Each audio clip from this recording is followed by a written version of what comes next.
Hi friends, அனைவருக்கும் வணக்கம். நாம் இன்றைக்கி செட்டிநாடு மசாலா மீன் வறுவல் எப்படி செய்யலான்னு பார்க்கலாங்க. இப்படி மசாலா அரைச்சி நீங்கள் மீன் வறுவல் செஞ்சிங்கன்னா ரொம்ப ரொம்ப டேஸ்ட்டாக இருக்குங்க.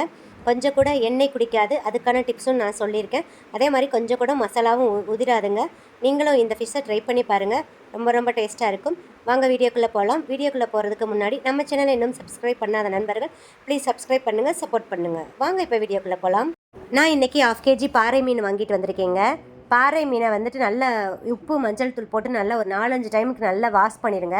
கல்லுப்பு போட்டு வாஷ் பண்ணால் தாங்க நல்லா க்ளீன் ஆகும்.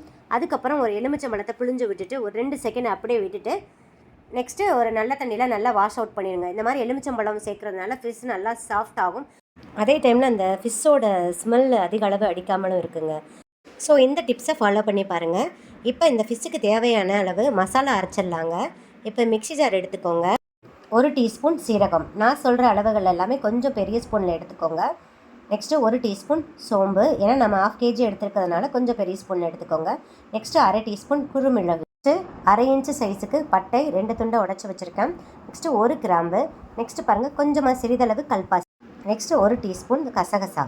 கசகசாவையும் நீங்கள் எந்த ஸ்பூனில் சீரகம் சோம்புலாம் எடுத்தீங்களோ அதே ஸ்பூனில் எடுத்துக்கோங்க. 1 டீஸ்பூன் காஷ்மீரி மிளகாய் தூள் கலருக்காக சேர்க்குறேன். 1 டேபிள் ஸ்பூன் மிளகாய்த்தூள் உங்கள் காரத்துக்கு தகுந்த மாதிரி சேர்த்துக்கோங்க.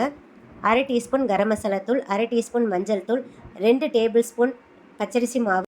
பச்சரிசி மாவு இல்லைன்னா 2 டேபிள் ஸ்பூன் பச்சரிசியை 1/2 மணி நேரம் ஊற வச்சு சேர்த்துக்கலாம். இப்போ இந்த மசாலாவை தண்ணி ஊற்றாமல் 2 டைம் மிக்சியில் நல்லா ஓட விட்டு அதுக்கப்புறம் கொஞ்சமாக 1/4 கிளாஸ் தண்ணி ஊற்றிட்டு 1/4 டீஸ்பூன் கல்லுப்பு சேர்த்து நல்லா ஃபைன் பேஸ்ட்டாக அரைச்சிக்கலாம். இப்போ நான் அரைச்சிட்டு வந்துட்டேன் பாருங்கள்.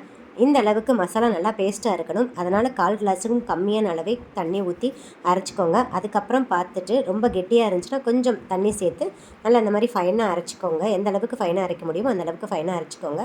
முதவே அதிக அளவு தண்ணி ஊற்றிடாதீங்க. ரொம்ப தண்ணி ஊற்றினீங்கன்னா அப்புறம் மசாலா ரொம்ப தளர்வாயிரும். ஸோ மசாலாவை பதம் பார்த்தீங்கன்னா பாருங்கள், இந்த மாதிரி பேஸ்ட் மாதிரி இருக்கணுங்க. இதுதான் கரெக்டான பதம். எடுத்து அப்படியே நமக்கு பூசுகிற மாதிரி இருக்கணும். இந்த மாதிரி பேஸ்ட் மாதிரி இருக்கணும். இப்போ இதை ஒரு பிளேட்டில் ட்ரான்ஸ்ஃபர் பண்ணிடலாம். இப்போ எனக்கு இந்த மசாலா ரொம்ப கெட்டியாக இருக்குதுங்க. அதனால் நான் 1 டேபிள் ஸ்பூன் தண்ணி ஊற்றிட்டு, ஒரே 1 டேபிள் ஸ்பூன் தாங்க தண்ணி ஊற்றிட்டு நல்லா மிக்ஸ் பண்ணிக்கிறேன். ரொம்ப கெட்டியாக இருக்கிறதுனால 1 டேபிள் ஸ்பூன் தண்ணி ஊற்றி நல்லா மிக்ஸ் பண்ணிக்கிறேங்க. இப்போ இந்த மசாலாவை ஃபிஷ்ஷோட எல்லா இடத்துலையும் நல்லா ஈவனாக ஸ்ப்ரெட் ஆகிற மாதிரி பாருங்கள், வீடியோவில் காமிக்கிற மாதிரி நல்லா மிக்ஸ் பண்ணி கொடுத்துருங்க. இப்போ பாருங்கள், நான் எல்லா ஃபிஷ்லேயும் மசாலா தடவிட்டேன். இப்போ இந்த ஃபிஷ்ஷை இந்த மாதிரி ஒரு பிளேட்டில் அரேஞ்ச் பண்ணிவிட்டு ஒரு மூடி போட்டு க்ளோஸ் பண்ணிவிட்டு 1 ஹவருக்கு ஃப்ரிட்ஜில் வச்சுருங்க. இந்த மாதிரி ஃப்ரிட்ஜில் வச்சு எடுக்கிறதுனால இந்த ஃபிஷ்ஷு இந்த மசாலாவை நல்லா உள்ளே அப்சர்வ் பண்ணிடுங்க. உள்ளே அப்சர்வ் பண்ணிவிட்டு அந்த மசாலாவும் நல்ல அந்த ஃபிஷ்ஷில் நல்லா ஒட்டிக்குங்க. கொஞ்சம் கூட உதிராது. அதே மாதிரி அதிக அளவு எண்ணெயும் இழுக்காது. இந்த மாதிரி ஃப்ரிட்ஜில் வச்சு எடுக்கிறதுனால அதிக அளவு எண்ணெயும் இழுக்காது.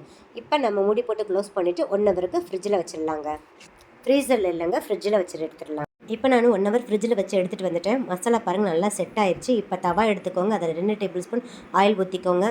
ஸ்டவ் ஆன் பண்ணிவிட்டு ஆயிலை நல்லா ஹீட் பண்ணிக்கோங்க. ஆயில் நல்லா ஹீட் ஆகவும் ஃப்ளேமை கம்ப்ளீட்டாக சிம்மில் வச்சுருங்க. இப்போ நம்ம மசாலா தடவை வச்சுருக்கிற ஃபிஷ்ஷை இதில் சேர்த்துடலாங்க.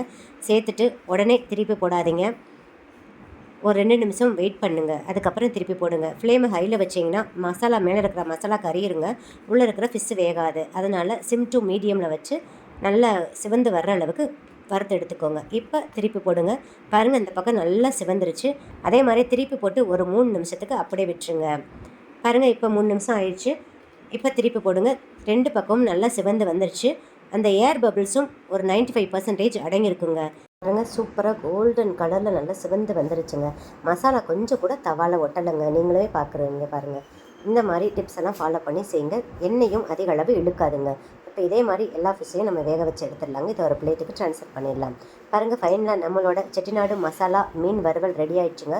இந்த மாதிரி மசாலா அரைச்சி செய்யுங்க. ரொம்ப ரொம்ப டேஸ்ட்டாக இருக்கும். எப்பயுமே ஒரே மாதிரி செய்யாமல் ஒரு டைம் இந்த மாதிரி ட்ரை பண்ணி பாருங்கள். நீங்கள் எந்த ஃபிஷ்ஷில் வேணாலும் ட்ரை பண்ணிக்கலாங்க. இந்த வீடியோ பிடிச்சிருந்தால் லைக், ஷேர், கமெண்ட் பண்ணுங்கள். மறக்காமல் சப்ஸ்கிரைப் பண்ணுங்கள். பக்கத்தில் இருக்கிற பெல் ஐக்கானையும் கிளிக் பண்ண மறந்துடாதீங்க. இப்போ தான் டெய்லி அப்லோட் பண்ணுற புத்தம்பது வீடியோக்கள் உங்களுக்கு உடனுக்குடன் நோட்டிஃபிகேஷனாக வந்து சேரும்.